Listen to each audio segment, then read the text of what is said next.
Le baptême du Saint-Esprit peut se définir comme l'œuvre par laquelle Dieu fait entrer le croyant en communion avec Christ et avec les autres croyants au sein du corps du Christ au moment du salut.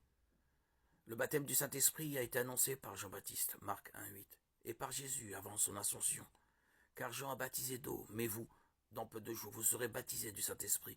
Acte 1,5. Cette promesse s'est accomplie le jour de la Pentecôte.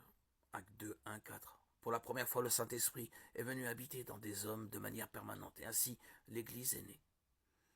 1 Corinthiens 12, 13 est un des passages bibliques clés pour comprendre la doctrine du baptême du Saint-Esprit.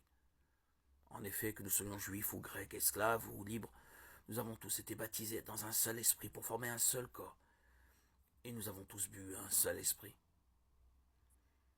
Il est important de noter que nous avons tous été baptisés de l'esprit. Il s'agit d'un baptême que tous les croyants ont reçu, qui va de pair avec le salut et non d'une expérience réservée à certains. Si Romains 6,1,4 ne mentionne pas directement l'Esprit de Dieu, il décrit la position des croyants devant Dieu de manière semblable à 1 Corinthiens. Que dirons-nous donc? Allons-nous persister dans le péché afin que la grâce se multiplie? Certainement pas.